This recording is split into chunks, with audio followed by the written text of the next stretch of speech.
PA Books is a production of PCN, a nonprofit television network. Listeners like you make our programming possible. To learn more about PCN's mission and to support PCN with a donation, visit pcntv.com.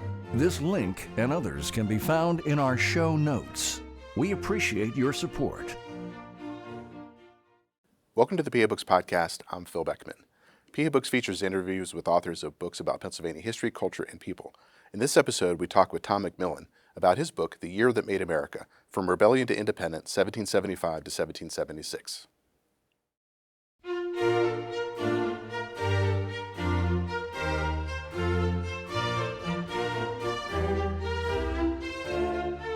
This week on PA Books, Tom McMillian, author of The Year That Made America. Tom McMillian is the author of The Year That Made America, From Rebellion to Independence, 1775 to 1776. Now, how is the way that we remember the Declaration of Independence today different from the way they thought about it in 1776? Well, the first thing that got to me, Phil, was I really didn't know that much about it. I think a lot of it was, when we learned it in school, there's so much focus on the 4th of July and the fireworks and a couple of phrases from the Declaration, but then we move on. And what struck me, what got me interested in writing this book, is reading and realize I didn't know these things happened. I didn't know it was this controversial, that there was this much chaos. But certainly there were clashes back then because they weren't sure. They were kind of groping in the dark as to what was going to happen. And in the middle of June 1776, there were still 6 colonies who weren't going to vote for independence. This was something that happened. They weren't quite sure they were feeling their way, and guys like John Adams and Thomas Jefferson kind of helped to lead it through. But it was fascinating to see. It was always going to happen. I don't want to say how close it came to not happening, but how close it came to not happening in early July 1776. There were members of the Continental Congress who were not ready to do it at that point. Why did they feel the need to declare in such a document such as this? I think they wanted, and John Adams would say later, famously, he was incorrect. He got the celebration right, but he thought the 2nd of July would be the date, because he thought the date when they voted, when the Congress passed the resolution, would be the historic date. But they believed they needed some sort of justification to explain this to people in America and in the world as to why they were doing what they were doing. It began as a propaganda piece, and kind of the thing that also strikes you when you do, as they were doing that, they didn't think it was that important. That in many ways is how the young guy Jefferson got to write it. Adams was on 25 committees. I think Adams later deeply regretted the fact that he did not write the Declaration, because he saw that Jefferson was getting, he's one of my favorite, he's my favorite founder, and I love him, but he also was very vain, and he was jealous, I think, after all, that Jefferson was getting so much credit. Adams thought, I could have written that, but they just didn't. It was a tool to explain to people, and as I write in the book, by early 1777, the Declaration was largely forgotten. It was forgotten for years because it had done its job. It declared independence. There were still many, many years of war to fight before it mattered. Otherwise, this thing would have just been ripped up, and no one would have ever known that it was done. We tend to focus on the Declaration as an expression of American ideals. Did they see it that way at the time? This was that paragraph that we hold up today with self-evident truths and all men are created equal. They breezed right over that back then. This was most of the Declaration. It's more than 1,300 words. Most of it is a listing of grievances against the king.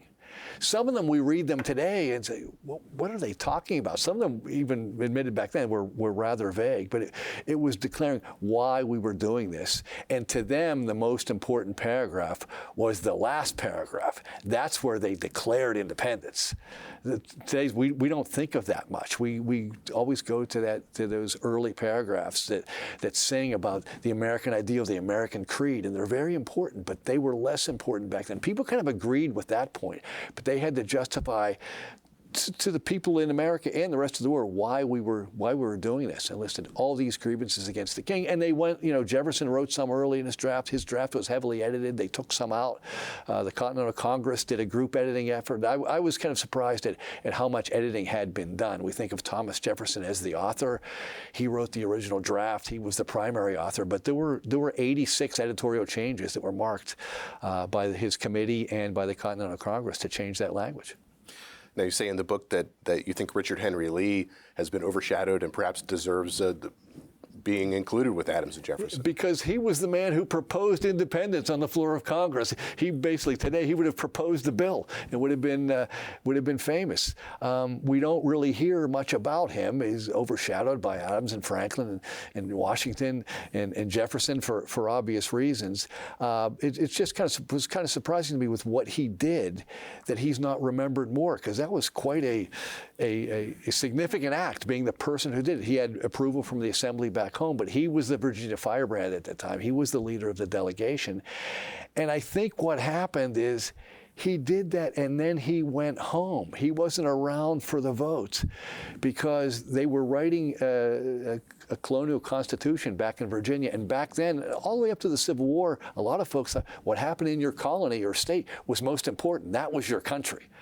This idea of a national confederation was really new, and Virginia was writing their constitution, and his folks back home wanted him there. He was the powerful voice that George Mason, fellow patriot, wrote, "We need you back home, brother. You have to get here." And his wife was ill, so he proposed independence and then left. And I think that's why he wasn't involved in those final debates. In fact, I think I mentioned this a little in the book, but I like to talk about it. If Lee hadn't gone home, Lee would have been Virginia's representative on that committee. I'm convinced Jefferson would not have gotten that job. And if that had happened, either Richard Henry Lee or John Adams would have written the Declaration of Independence, and it would read differently. But because Lee, under those circumstances, went home, they needed a Virginia delegate. Jefferson was relatively new to Congress, but he was known as a brilliant writer, so he got that job. So there's so many, as you know from doing these interviews, there's so many little quirks of fate that happen in history on which history turns. That's one of them. And Richard Henry Lee may have been the author of the Declaration of Independence had he not gone home. Did he have a track record as a writer? Yes, he had written extensively, and Jefferson was the best of the writers. It was best that Jefferson did it, but Lee had written a lot. Virginia and Massachusetts were really the radical conventions, the radical colonies. So he really connected with the Adams, both Adamses, John Adams and Samuel Adams, to drive a lot of this in the months and years leading up to it. He was a key factor. And I just pointed out it was odd for me to find out how much he had done to push this process forward, and even proposing the resolution, which he wrote. He rewrote a little bit of what the Virginia delegation asked him to do. It was his writing. These United Colonies are and of right ought to be free and independent states. And yet he's not remembered in history. The Lee family was so famous. One of his relatives, late Horace Harry Lee, was riding with Washington. One of his descendants would be Robert E. Lee, who you may have heard of in the Civil War. So the Lee family was quite powerful in Virginia. It just seemed a little odd to me. And then I found the answer as to why he's not more famous. You mentioned the phrase "are and of right ought to be," and you say that that's tactical plagiarism. Yeah. Where did he get that from? Yeah, it was in it. And most people, even back then, didn't know it. And because that does seem like an odd phrase, "are and of right ought to be." It was a phrase that the king in Parliament used in a document to admonish the colonists earlier. And Lee knew that. So he knew that they would know it. It was a finger in their eye to do it. Most people don't realize it. I certainly wouldn't have realized it until I read that in in the earlier years. So, wow, they used that phrase. And Lee kind of put that in his back pocket, and he remembered it when he was writing his resolution. So when did Lee stand up to do his motion, and what did the motion include? There were several parts to it. Yeah, it was on the 7th of June. In the book, I do this on purpose, Phil. I try to make the point that we've focused so much on the 4th of July. There's not a chapter titled The 4th of July. There's the 9th of January, the 15th of May, the 7th of June, all these other important dates. The 7th of June was when he proposed independence. He had gotten permission from his delegation back home, the assembly back home. The people in Congress couldn't really act independently. They had to get approval from the men who had appointed them. And he had gotten that in mid-May, and that was the day he decided. Yeah, there were 3 items. We had to form foreign alliances. There were 3 parts of it. Forming committees, we had to create. He had a vision that was creating a government. We see only that one phrase of independence. There were things that had to go along with independence, including these, support from foreign governments that they were trying to seek in sending people overseas. Now, you say that John Adams thought the struggle for independence began in February 1761. That's a lot earlier than we usually think about it. Why did he think that? Yeah, it was, James Otis, who he revered, had given a fiery speech back then. There was so much, Adams, we try to figure out when the revolution began, and there's no real date when it did. In the 1760s, it probably was the Stamp. Really, if you look at it, probably the Stamp Act protest and the Stamp Act Congress. But Adams heard a speech by James Otis. They were arguing about British infringing on their rights, and that's what this all began. They thought they weren't getting the same rights as citizens of England in England, and they wanted to be treated that way. That's where this all started, and Otis spoke against it. Adams said it was fiery. He said, that's when the babe of independence was born. But others would think it would probably, as most of us, I think, will point to the Stamp Act protest. It really got other people thinking about it. How important was printing to the revolution? It was the way they found out about independence in the Declaration. It's so difficult for us to put our hands of that now because things are so instantaneous. We get information so quickly.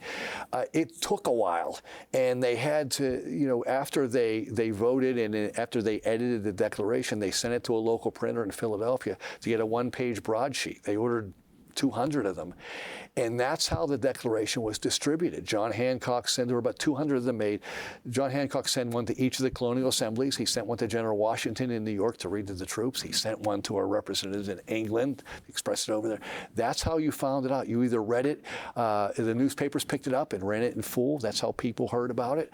Or there were readings in town squares in the big cities in Philadelphia and Boston and Baltimore and throughout the South as it progressed. But these didn't all happen on July 4th, July 5th, or July 6th. Boston's didn't happen until mid-July. Baltimore's didn't happen until later July.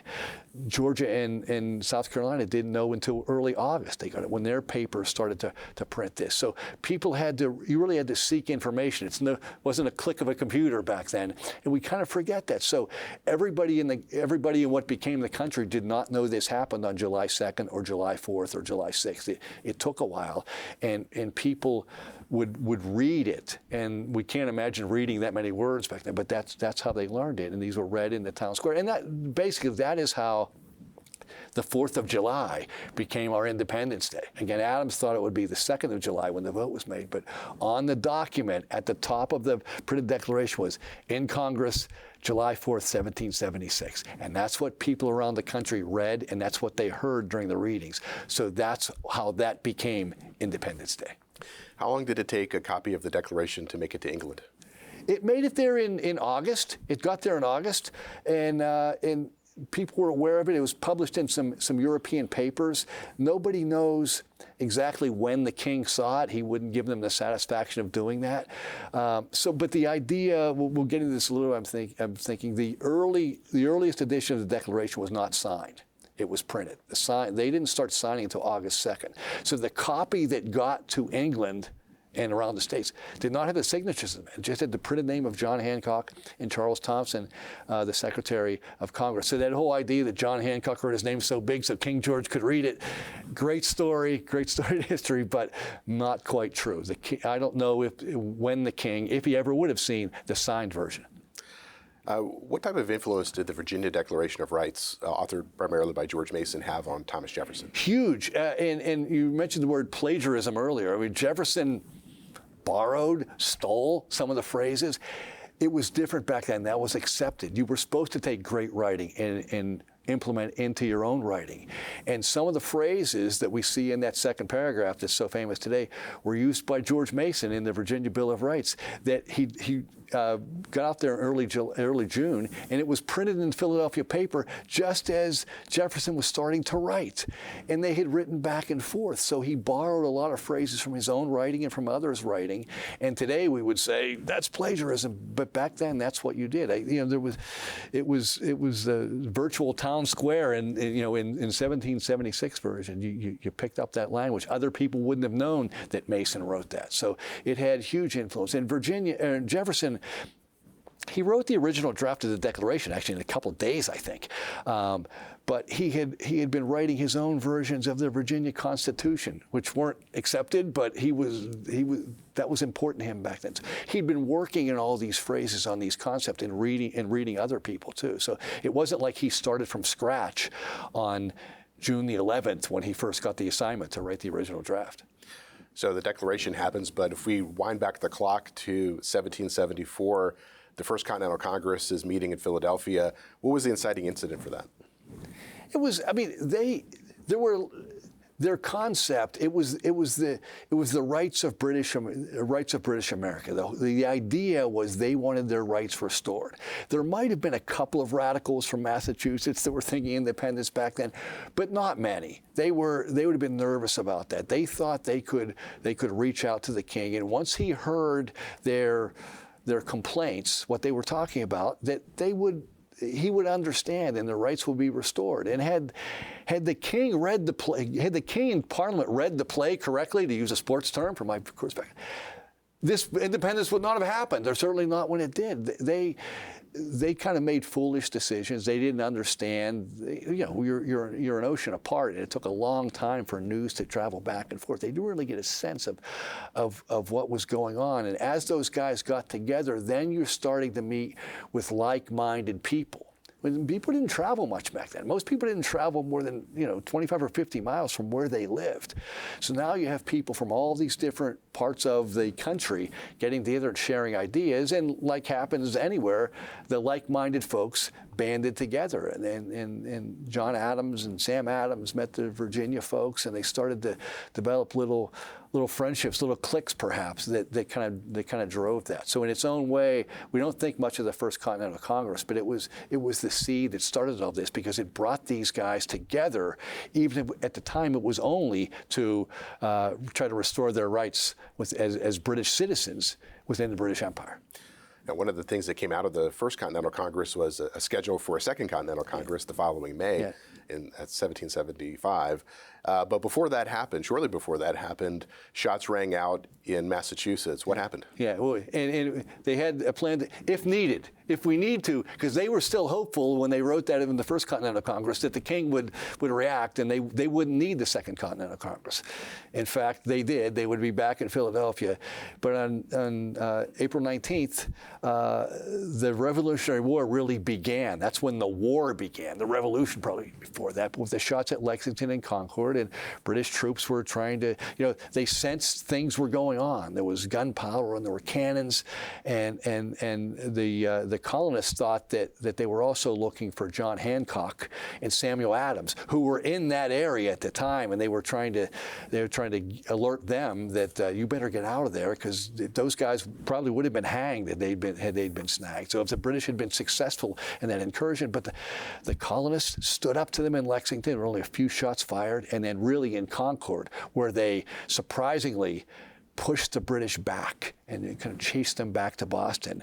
And the colonists were stunned, and the British were stunned. They just couldn't have imagined that this was going to happen, and that led to the siege of Boston. But it really, it took a while for the war to really break out after that. But that was the first sign that this was serious. And when word got to England, the king was apoplectic, and he started talking about sending more troops to America to put down this rebellion. The king, probably more than anyone in Parliament, sensed that it was a rebellion, that this was more than just them seeking their rights. He was the first one to publicly accuse them of seeking independence, which terrified some of the loyalists in Congress, by the way. But he kind of saw through what was going on. And if maybe some of the people in Parliament had seen what the king had seen, they would have been able to solve it a little earlier. Now, a few weeks after Lexington and Concord, the Second Continental Congress convened in Philadelphia. How did the outbreak of fighting, change the stakes? There was now something to fight for. I mean, I think it became real. Before then, they were just talking about concepts, and people had died. And, Massachusetts men had died. Blood had been spilled. It was a shock, I think, to people outside of New England that this had happened. Things had really been stirring in New England for a while. That was the hotbed of independence first.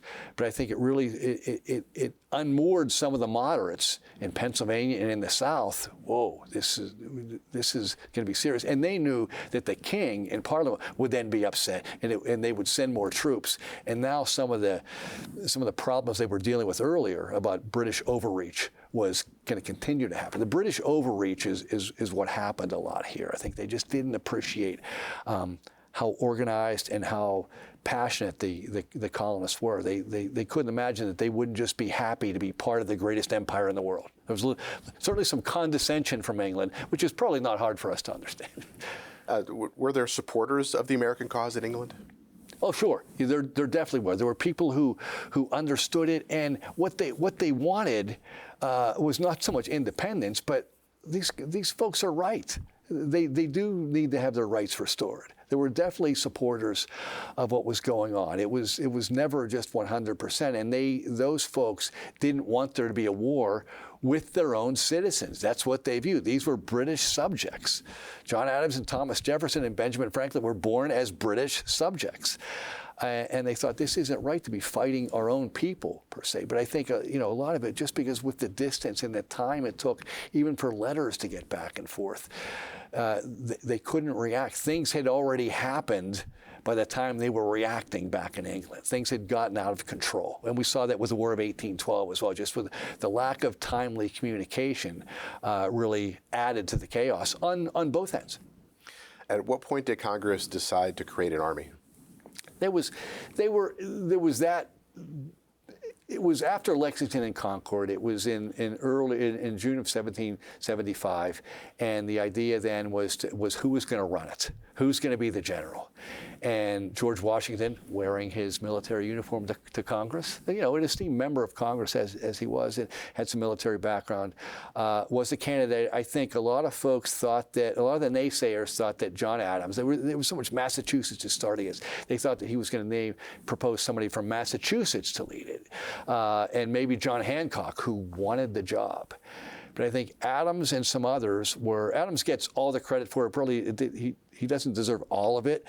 He wrote about it the most, but he was part of the decision that they needed someone who wasn't from Massachusetts, who could bring all the colonies together, ideally from the South. And so Washington fit all those bills, and it kind of stunned some of the moderates. It was a brilliant choice. And Washington had, you throw these names around all the time. Washington had money, and he was really committed to doing this.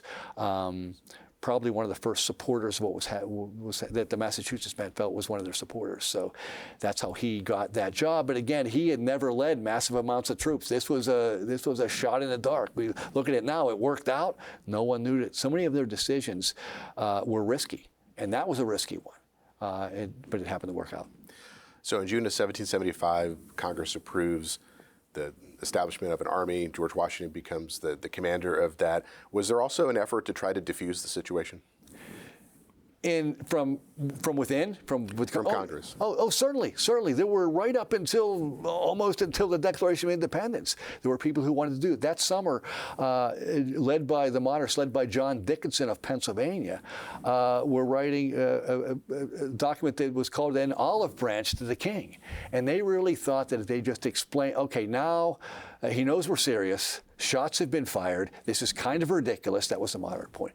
If we just lay this out in the document, what our grievances are, they thought that maybe Parliament had not been passing their words on to the king. The king didn't really understand the situation, how serious they were. But if word got to the king then he certainly would answer our grievances and everything would be fine. And Dickinson and many people believed that it was passed. They wrote it.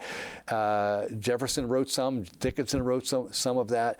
John Adams and the real radicals were against it. Adams thought it was a waste of time, thought it was embarrassing, but it gets through. And eventually, the king either wouldn't accept it or didn't read it, but he didn't react the way they thought to. And I think that really probably caused the moderates to say, I wonder what's going on here. They didn't change their stance. They still didn't want to break away from England, but it was a sign that maybe this was probably going to lead to more of a war and maybe a declaration of independence. That would have been, you're like a late summer, fall of 1775. One incident that happened was the Royal Navy attacked the town of Falmouth, Massachusetts, and some other towns. Why was the Royal Navy attacking these towns? There was unrest constantly going on, and I think some of the commanders would misread the place. I think people reacted. They only knew what was happening right in front of them. So I think a lot of errors were made, and there was some hubris, and all these. But even as those things happened, everyone in America did not know they were happening. This were kind of a haphazard series of events that led to this. But again, some of this was British overreach. Now, as time passes, the siege of Boston lasted for a significant amount of time. How did that eventually come to an end? It's the colonial army drags some cannons from Ticonderoga up to heights over Boston, and the British knew they were now in a horrible position, that the siege had been going on, and this didn't make any sense. So the British basically pulled out. There was not a fight there. The British pulled out, and this was viewed as a huge stroke of optimism for the colonists. They had beaten the British. They really hadn't, but they had forced them away, and it gave them a sense. Liberated Boston. It gave them a sense that maybe this would work out. But it also really emboldened the British that this is going to be a war. We have to come up with our plans, and we're going to send more serious people there, and we'll show you. Now, there was also an effort by Congress to try to persuade Canada to become the 14th colony. How did that go? Yes, it did not go well. And there was some fighting up in Canada, obviously, with British forces up there. We went through this in the War of 1812, too. And Franklin went up there. He helped to lead a delegation and try to get them to become a 14th colony, to become a part of it. And it did not go well. The Canadians, from the beginning, had wanted to be part of the British Empire and not be part of our country, and that happened here. It happened in 1812. So we kept trying. There was fighting up there. They're probably upset that we were fighting up there, for one thing. Again, you're fighting in British territory, but thought we could take some territory up there, and that did not work out so well. We'll be back in a moment with the PA Books Podcast. Enjoying this podcast? Please support PCN with a donation at pcntv.com. This link and others can be found in our show notes. We appreciate your support. Now, your chapters are organized by specific dates, key moments, and one of those was the publication of Common Sense. Why was that so significant? Yes. It was written by Thomas Paine. It came out January 9th, January 10th, one of those dates in 1776. It's disputed. It electrified the populace because most of the writing back then had been written by lawyers like John Adams, and it went over a lot of people's heads. Paine had a knack for writing in ways that the cobblers and the farmers and the blacksmiths could understand. He spoke in their language. He was not a member of Congress, had not been an American for very long. Had only been here for more than a year, a little more than a year. But over in England, he had befriended Benjamin Franklin, and Franklin was posted there. And Franklin helped him get a job at a Philadelphia magazine. And on the side, Paine was writing his thoughts. And one of the most common sense things that he said was, an island can't rule a continent. An island can't rule a continent. What are we doing here? And he also really went after King George III personally in ways that the Continental Congressmen could not, because they had to show some sort of political decorum. Paine would have been great on social media. this sells tens of thousands of copies, maybe more than 100,000, and it really kind of spread the word to the populace. A lot of this had just happened among the leaders in the Continental Congress. And again, a lot of that word, because of the way media was back then, didn't spread to the hinterlands, to the rural areas. So this was the first time that a lot of people got a sense of what was going on. And it was a really important time. It still took months, of course, but it kind of got more of the people in the countryside thinking that this might be something that was good and could happen. What were some of his concepts about how government should be organized? He had the flaws. John Adams would criticize him. Always thought Thomas Paine got too much credit. He had a gigantic single house. John Adams thought that he was better at, he said he was better at tearing down than building up. He thought that Paine had a great idea for independence, but did not have a great idea for forming governments. And when we see that today, there are a lot of people who could tear things down, but okay, what's our solution? We don't like this. What's that? And he thought that's what, Paine was in the middle there. Then other people in the Continental Congress had to figure out how the government should be run. Adams wrote his notes on how government should be run. Largely because of that spring, he was sending concepts around, and he was one of the foremost learned thinkers on this. He wasn't always right, but he liked, in his own way, like Thomas Paine, got people thinking. But he thought Paine got too much credit. He always thought other people got too much credit. They got more credit than John Adams. I love John Adams, but if you read about him, he thinks that way. Now, the text you're referencing is his thoughts on government. Yes.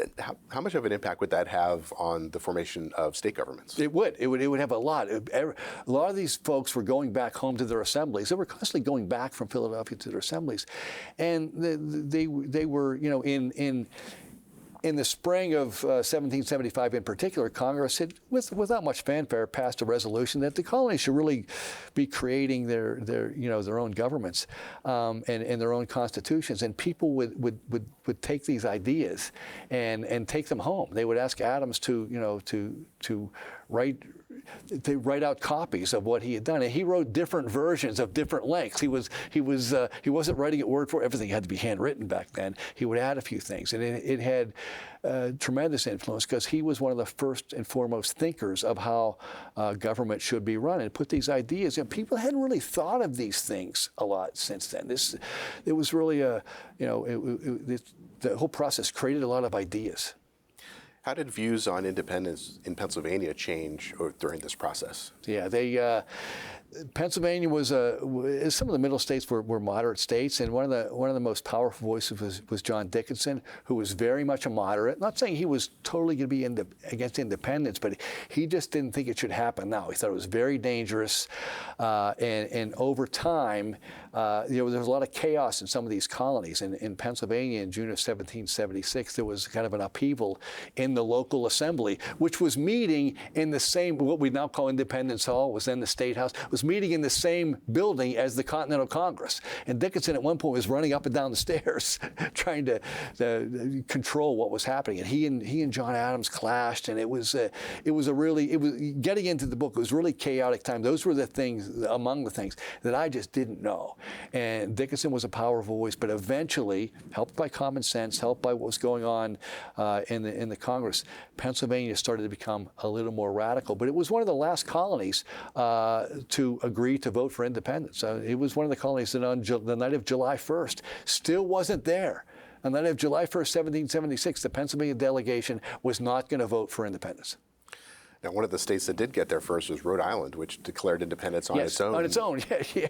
Which is these little, and nobody remembers that. They celebrate that in Rhode Island. No one really remembers that much, but they did. But just kind of showed these things weren't coordinated.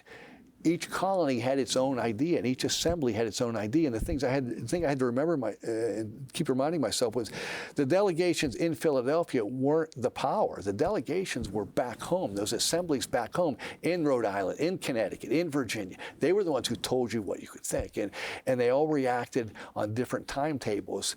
But you can see it percolating through the colonies during that late spring very early summer of 1776 that people are starting to see that this is the way it's going to go.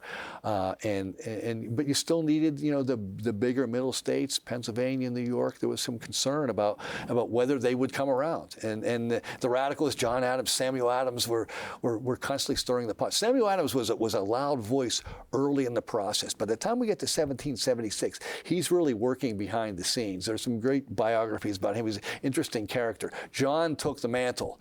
Sam was really, really important early, but he was stirring the pot a lot and disrupting the Pennsylvania Assembly, which again they had access to because they were right there. They were meeting in the same building. The idea that the Continental Congress was meeting in a city where there was a strong view of moderation for a while probably really helped the radicals because they could read the play, sense what was going on, and do what they could to change it.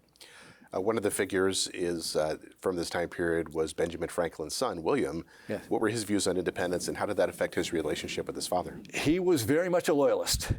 He was very much pro-England. He was in New Jersey, and it ruined his relationship with his father. His father could not believe it. You had completely opposite views of Benjamin Franklin and his son, and there, because of that, you can imagine we've seen that in politics today. That so many things. There was so much chaos back then that plays throughout our history, and that was one of them. He could never get his son to come around independence, nor could the son convinced Benjamin Franklin, who had lived in England, had worked in England for a while, that this wasn't the thing to do. Benjamin Franklin was, again, he came late to the process, but then became one of the foremost radical thinkers. Now, after the British leave Boston, the events shift to New York City. What happens there? And New York was a hotbed of loyalism, of loyalists. So it's one of the reasons that feeling is that there's obviously the fighting that goes on there, but it's one of the reasons that New York was the last colony to approve the Declaration of Independence. The vote on July 2nd was 12 colonies for, none against, 1 abstention. New York was still abstaining. They had not had approval, even at that late date, from their assembly back in New York, again, with a lot of loyalists around them, that they were permitted to vote for independence. They couldn't do so on their own. It's not for another 5 days till July 9th that they hear the word that everyone else has voted for independence. We're the naysayers. They rather grudgingly agreed that their delegates had the right to vote for it. It was written, the note was written by John Jay, future Chief Justice of the U.S. Supreme Court, who was very much a moderate and then became radicalized. So there was a recent quote from the New York Historical Society. Someone said, "We're not part of the July 4th group. We're part of the July 9th group." And it also is why they then rewrote a version of the Declaration of Independence with a new title in the middle of July, called it the Unanimous Declaration, that was eventually signed. So the process, part of my process was finding out. Early on I was looking for what's the official version of the Declaration of Independence, and I kept coming up with 3 or 4 images. How are there so many images? Because the process changed throughout. That first one that we talked about, the Dunlap broadside, was not signed. It's fully printed in typeset, but it's just was called the Declaration. And then when New York came on board, and it was 13-0, they wanted another version that is titled the Unanimous Declaration, and they decided, let's leave some space so we can sign this.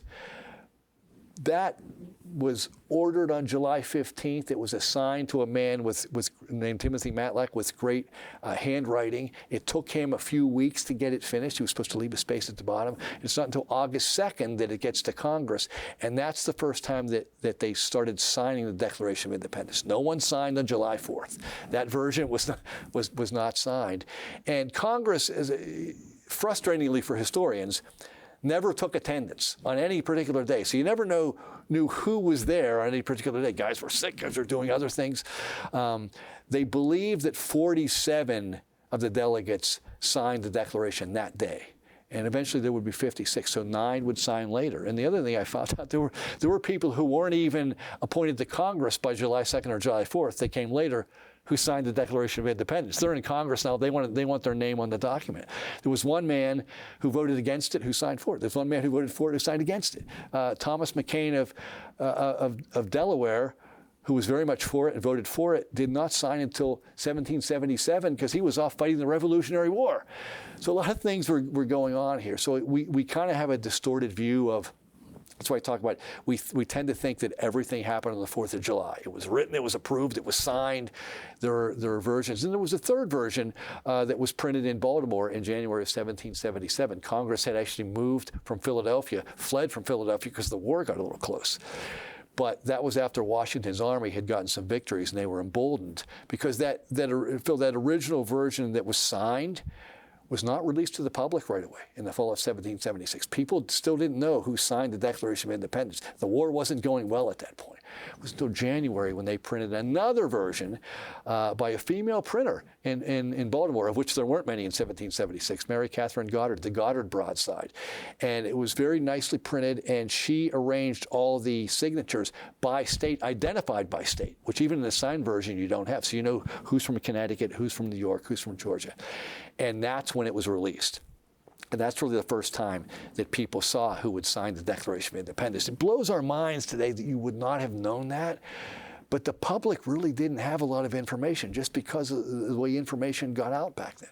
Well, you write in the book that people also didn't necessarily know that Jefferson was the key author of it. Right. That wasn't until the 1780s. It's astounding to me. The Continental Congressman would have known, but it didn't get out until the 1780s. And people said, even wording to Jefferson, hey, you wrote it, didn't you? We think you wrote it. And then Jefferson was, given lots of credit, as he deserved, because he wrote, even with all the editorial changes, he wrote most of it. He was the primary author. Although the one thing I did find out, a little trivia question readers will find from the book, there is a passage of the Declaration of Independence on the wall of the Jefferson Memorial in Washington, D.C., that was not written by Thomas Jefferson. It was one of the edits put in. It was put in by another president, Franklin Delano Roosevelt. Not in the Declaration itself, but on the memorial. They were doing it in the 1940s. And there was a committee that was going to decide which of the phrases in the Declaration would make the wall. And FDR said, I want to see that. He's a big Jefferson fan. Lots of presidents were. And he knew the final paragraph was really important to those guys. So he added in a couple of phrases from that final paragraph.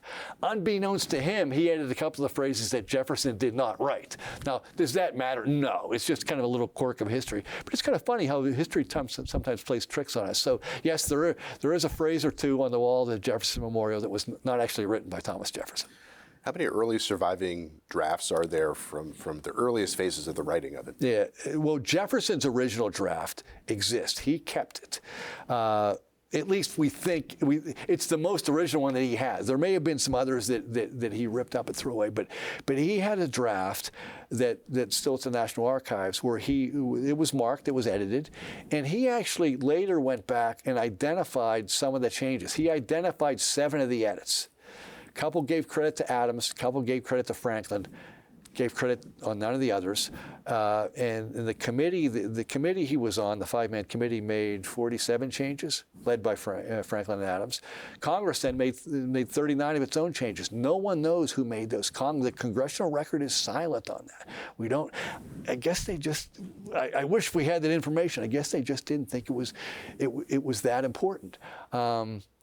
But he kept his copy, and he was so upset. Historians generally agree that the editing was well done, that it improved the Declaration, both what the committee did and what the Congress did, which is kind of striking because group editing is very difficult. But historians think that Congress did a pretty good job. Everyone but Jefferson. He suffered through the 3-day edit. July 2nd, 3rd, and 4th, he suffered. He was squirming in his chair. At one point, Franklin felt so bad for it, whenever put his arm around him and told him a couple of anecdotes. But Jefferson really never got over it. He would take time in the weeks and months, and later 1776, he would write out a copy of his original draft, and he would write out the official version and send it to his friends and say, okay, which is better? And they would write, oh, Thomas, yours is better. They mangled your work. But he never really got over it. Probably in later time he did. But I know as a writer, too, you never want to be edited. You always think they made it worse.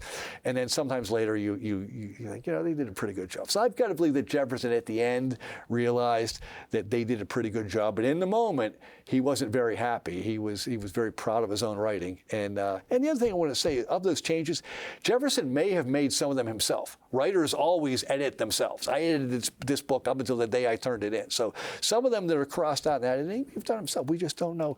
One of the big things that's asked is, who made it self-evident truths? Because Jefferson had written sacred and undeniable. The committee really tightened up that paragraph and made it sing. It's often credited, no one knows. They never said, Jefferson never identified. Historians often say Franklin because they say that's the type of thing he would have done. So maybe it was Franklin, but I don't know. We really don't know who made some of the changes. As much as the historic record is there are books on compiled of the delegates of the letters of the delegates of the Continental Congress, the journals of the Continental Congress. The archives has National Archives has a great online compository of all these letters, but they didn't answer a lot of our questions. And I can only think, my only theory is, they didn't think it was that important, but also they were fighting a war. On July 5th, 6th, and 7th, they weren't interested in writing the history of how this all happened. We have to win this war. What if we don't? These guys were going to hang for treason. And I think then as time went on, no one ever got to this point. So there's a lot of as much as we know, there's a lot we can never know. One of Those tiny little facts that you mentioned in the book is that the first notice in a Pennsylvania newspaper was actually in a German language newspaper. Yeah. There was, on July 2nd, on the wording of the Declaration, on July 2nd, there actually was, it really is kind of stunning. They vote for independence. And the document isn't ready yet, but they voted for it. Did they make an announcement? No. Did they do a press release? No. But someone leaked it to a Philadelphia newspaper. The Pennsylvania Evening Post, that evening, July 2nd, has on its fourth and final page one sentence squeezed in between a letter and an ad for selling boats that the Continental Congress today declared the colonies free and independent states. That's how word got out. And then, because the papers didn't print every day back then, a German language paper broke more news the next day in the German language. And then that same paper, the Pennsylvania Evening Post, on July 6th, was the first one to run the full version of the Declaration of Independence in English. And it was read in public 2 days later, July 8th. Just to say that as an example, everybody didn't know on July 2nd or July 4th that this happened. It took a while, and then imagine it took a while to spread to the other colonies. So it's not really till early August that all the colonies are really have a sense of what's going on, and most people have either read the entirety in their newspaper or gone to a reading in a public square and listened to it. How did newspapers in London report on independence? They were defiant and condescending, as you can imagine. What are these? They couldn't imagine why the Americans were so ungrateful, why they wouldn't want to be part of the British Empire, and they made fun of slavery. They called out, hypocrisy and slavery. They criticized they wouldn't have known it was Jefferson, but they criticized the charges against the king, which were voluminous, and some of them were quite vague. And it's like, what's he mean by this? What are they talking about? But again, they had the folks in England didn't really have a sense of what the colonists were saying. There was that gap in information, but they were quite condescending and upset that this would have happened. And basically, I'm sure had the feeling, we'll show them. Wait till they see what happens. Now, they were convinced, I'm sure, that the Declaration of Independence would be deposited in the dustbin of history once the British Army won the war. Now, early on in the war, the British military forces were commanded by two brothers, the Howe brothers. Yes. Who were they, and what was their impact on that phase of the war? The Howe brothers, particularly William Howe, one was in the Army, one was in the Navy. They actually were friends to America. They appreciated what was happening in America. They didn't want it to be independent, but they didn't want to fight them. They were hoping that this wouldn't happen. They eventually did their jobs. And they even called a meeting. They wished they had gotten there and before. At one point, they wished they'd been able to talk to the Continental Congress before the Declaration was out there, because once it was out there, it is. But they asked they summoned a meeting with Adams and Franklin and a few others later that summer. And the debate was, though, they couldn't see them as members of Congress, because that would have been admitting that America was America. They had to see them only as British subjects. And the colonists went, and it didn't go well. And that was when the Howe brothers realized that they were going to have to fight this out. But it was interesting that, as today, not everyone had the same 100%, was agreeing 100% with their views. The Howe brothers that's an interesting take, that they really weren't into fighting the Americans, but they did when they had to. Now, the meeting you talk about, it had many different components to it, that Franklin, Adams, and the others had to travel by boat to a ship, right? Yeah. And how did they know they weren't going to be taken captive? They didn't. They had to take. It was a leap of faith, especially for Adams.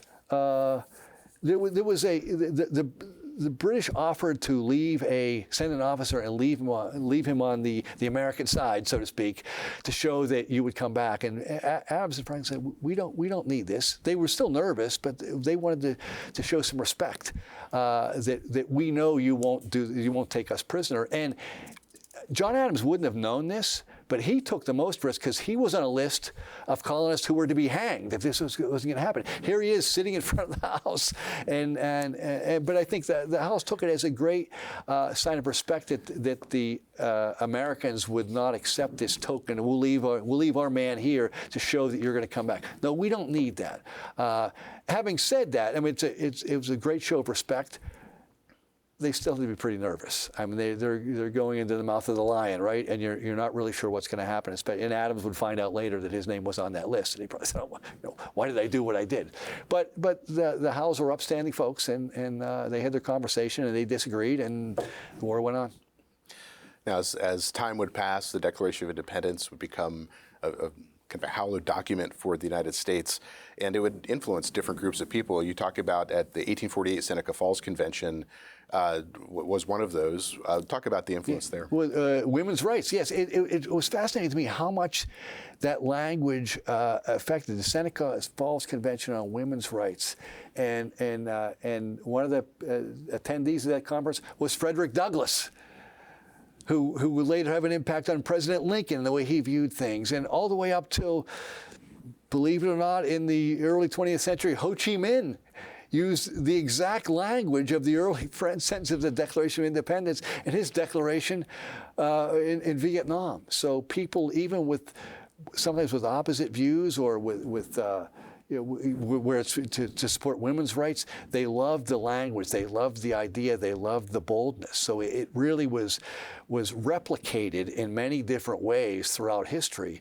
And that struck me because it wasn't something that I had realized or had frankly ever heard of. I mean, if you Google enough of it, you will find it, but I think most people don't know about that Seneca Falls Convention, or that Frederick Douglass was there, or that Ho Chi Minh, of all people, used this. The amount of times that language was used, labor unions would use it. They really would lean on that language of the Declaration of Independence, which would have stunned the Founding Fathers, because for them the most important language was all the complaints about, most of the Declaration is a list of complaints against King George III. Now, a big part of that transition was something that was done by Abraham Lincoln. He begins in the 1850s to pull out some of the ideals. Yes. How does he incorporate that into the politics of his time? And he revered Thomas Jefferson. He as a young boy, he had read, kind of a romanticized view of the American Revolution, and Jefferson was his idol. And it meant when he was going to be inaugurated, they stopped in Philadelphia, 1861, on Washington's birthday, and he raised a flag at Independence Hall. And there's actually a little, most people don't see, there's a little block in front. Abraham Lincoln stood here, basically. This is where he did it. But where he really ensconced it was in the Gettysburg Address, November of 1863. He goes to Gettysburg to dedicate the cemetery. And in that document, in that address, he identified when he thought the country began. And he said it was 77 years ago, which is 87 years. And if you take 1863 and subtract 87, that's 1776. So Lincoln is saying it wasn't 1775 with Lexington and Concord. It wasn't 1781 with Cornwallis surrendering. It wasn't 1783 with the British signing the peace treaty, or 1787 with the Constitution. It was 1776. 77 years ago, our fathers brought forth in this continent a new nation, conceived in liberty and dedicated to the proposition that all men are created equal. He revered, and that from that point on, he gave it a new life. He talks about new birth of freedom. That was a new birth of freedom for the Declaration of Independence as well, and people have focused on it since then. And I think, I tried to track it a little bit, but it's always brought up during our times of of greatest crisis, I think. In my lifetime, it's Vietnam and Watergate or Iran-Contra or September 11th, right up until to the present day. So it's something that resonates. But Lincoln was the one, in the next generation, from his pulpit of the presidency, and because of his fealty and love of Jefferson and his study of Jefferson, that it kind of culminated in that moment at the Gettysburg Address. But you're correct, throughout the 1850s, he was trying to incorporate some of these things into his thought in our government. Now, John Adams and Thomas Jefferson knew each other for a very long time, but they went through a period where things did not always go well between them, where they were feuding. Why? Yeah, they became mortal enemies. It really is striking. The twin pillars of independence, the guys who did the most, more than anyone, Washington obviously, but in the Continental Congress.